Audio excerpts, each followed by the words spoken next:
सभी किसान भाइयों को हमारा प्यार भरा नमस्कार। किसान भाइयों, आज हम लहसुन के खेत में आए हुए हैं और आप मेरे पीछे देख सकते हैं बहुत ही शानदार लहसुन की फसल है जो कि बहुत ही बढ़िया लग रही है। और इस फसल या इस खेत के मालिक भी हमारे समक्ष खड़े हैं।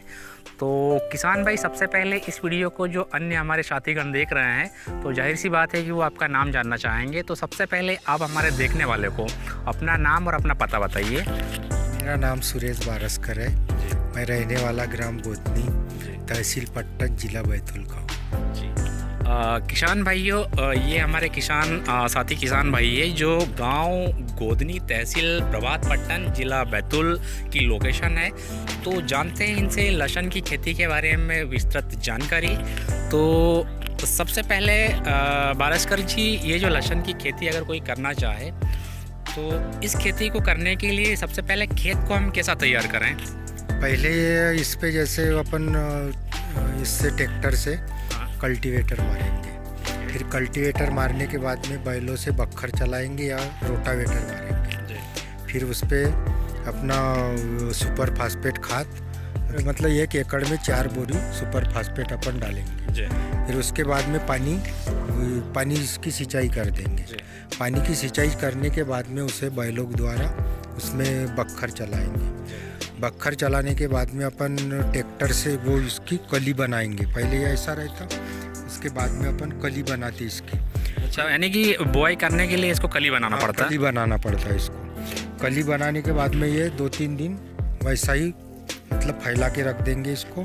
जब बुआई के लिए तैयार हो जाएगा तो अपन ट्रैक्टर से इसकी बुआई कर देते हैं। बारसकर जी, जब इसकी हमने कलियाँ अलग अलग कर ली, बोने की तैयारी कर ली है, तो जब हम बुआई करवाते हैं तो आपने कहा कि इसमें ट्रैक्टर से बुआई करवाते हैं, यानी मशीन से, एक तरह से सीडील से।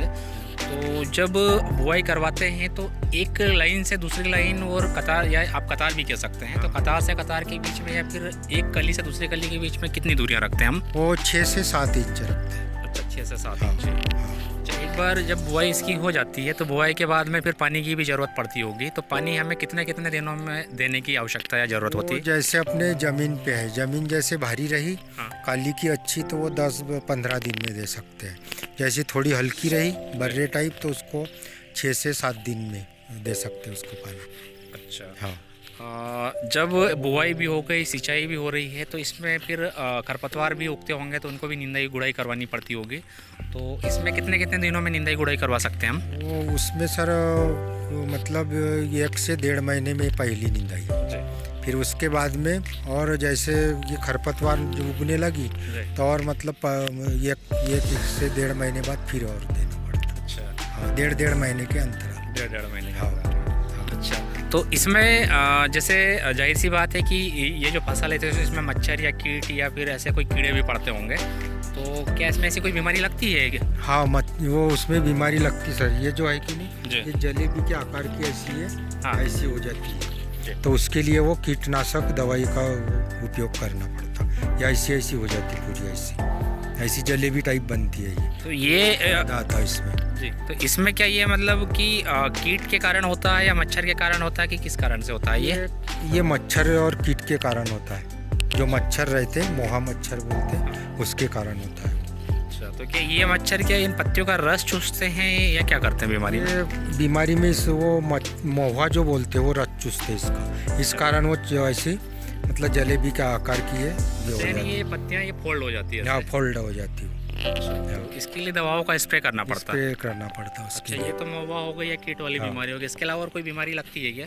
नहीं, उसके अलावा कोई दूसरी बीमारी नहीं लगती इसमें। अच्छा, इसमें फिर जैसे बाद में भी खाद की ज़रूरत पड़ती होगी, तो इसमें हम कौन कौन सा खाद डाल सकते हैं या डालने की ज़रूरत होती है? पहले मतलब DAP और यूरिया मिला के पहला मतलब डोज देते हैं। अच्छा, 20 से 25 दिन के बाद में। फिर उसके बाद बुआई के बाद में बुआई हुई। हाँ। कि उसके 20 से 25 दिन बाद। हाँ, यानी कि जब हमने बुआई कर दी तो उसके 20 से 25 दिन में इसमें DAP और यूरिया खाद मिक्स करके डालते हैं। फिर उसके बाद में दूसरा फिर पोटास, यूरिया और NPK देते हैं जी। हाँ। फिर ज़रूरत पड़ने पे तीसरी बार जैसे यूरिया हल्का सा मार देते, फिर वो 4 महीने की 4.5-5 महीने की फसल हुई कि वो अपने आप यहाँ पे वो कलियाँ आ जाती ऊपर में, ऐसे गोंडे टाइप, तो समझ जाती कि ये पक गया, इसको उखाड़ लीजिए। अच्छा, इसकी फसल कितने दिनों में तैयार हो जाती है, कंप्लीट हो जाती है कि हम निकाल सकते हैं और निकाल कर सुखा कर मंडी में बेच सकते हैं? इसमें कितना समय लगता है? वो 4.5 से 5 महीने लगता है। 4.5 से 5 महीना। हाँ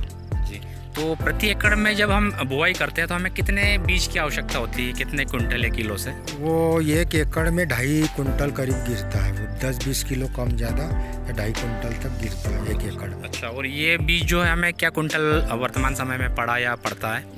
ये इस साल तो अभी बीज सर सस्ता था, तो पास मतलब 6 से 7 हज़ार रुपये आया इस साल। गए साल मतलब 13, 14, 15 हज़ार तक था वो। अच्छा, यानी कि हाँ। पिछले साल काफ़ी महंगा था, इस साल वो थोड़ा सस्ता आपको बीज मिला है। आधे कीमत में मिला है इस साल। और बारसकर जी, जब लहसुन की फसल तैयार हो जाती है, सूख जाती है, जब हम इसको इकट्ठा करते हैं, तो प्रति एकड़ में अभी तक का आपका एवरेज क्या रहा? क्योंकि आप इससे पहले भी आपने लहसुन की खेती की होगी, तो अभी तक अधिकतम क्या एवरेज रहा है प्रति एकड़ में? वो 35 से 40 कुंटल रहता सर 1 एकड़ में। अच्छा, एवरेज। ठीक है। और आपके आसपास में कौन कौन सी मंडियाँ पड़ती है जहाँ आप इतने बेचते हैं? वो नागपुर है, अमरावती है, अकोला है, ये 3 मंडियाँ है। उसके अलावा दूर है, जिसको जहाँ ले जाना है, भाव जिसको ये होता है उस हिसाब से वो बेचते हैं। छिंदवाड़ा बेचते, कोई जबलपुर ले जाते, कोई औरंगाबाद लेके जाते।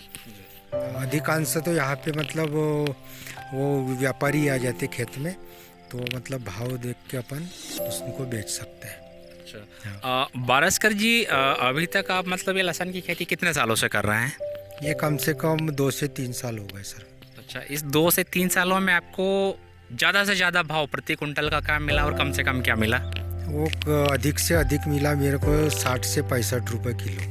60 से 65। हाँ, और कम से कम 20 से 25 रुपये किलो।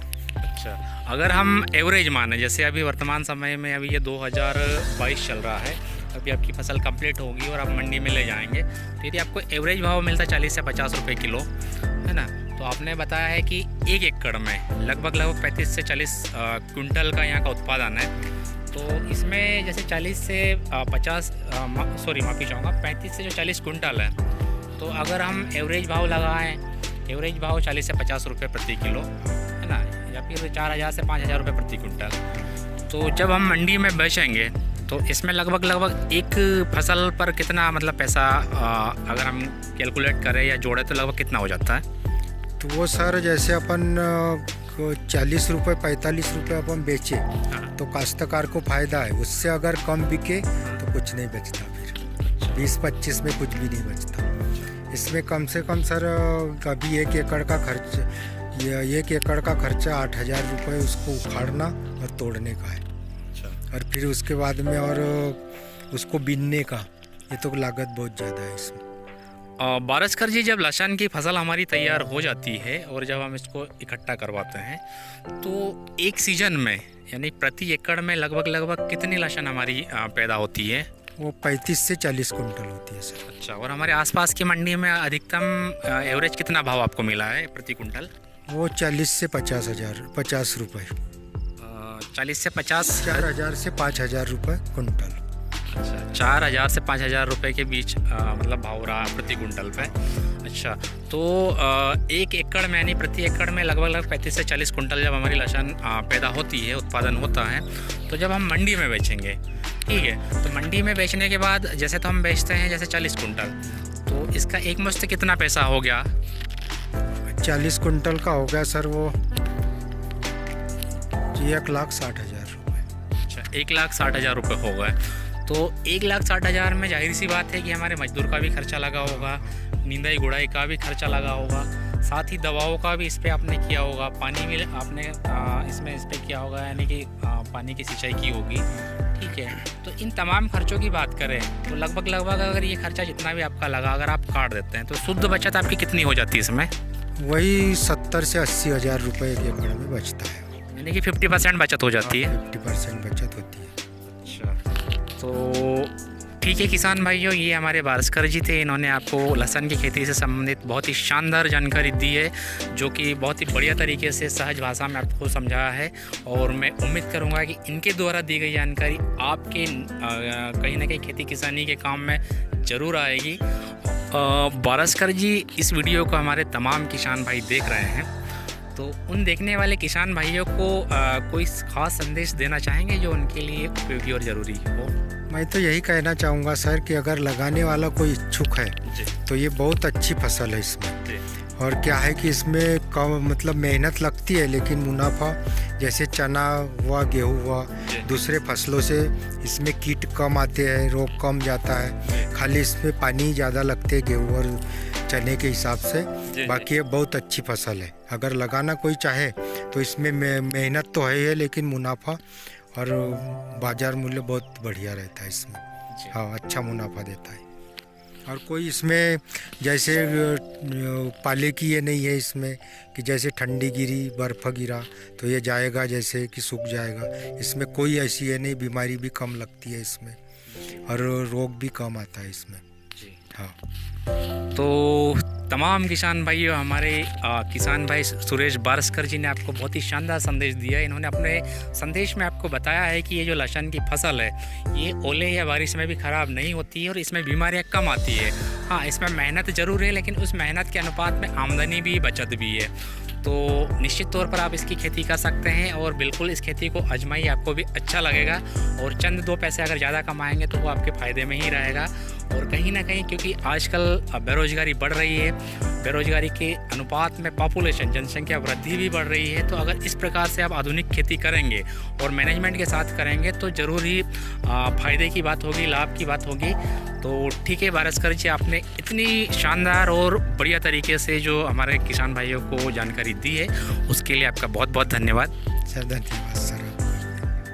ठीक है किसान भाइयों, इस खेत की और भी सुंदरता हम आपको पीछे दिखाते हैं, तो बने रहे हमारे वीडियो के साथ।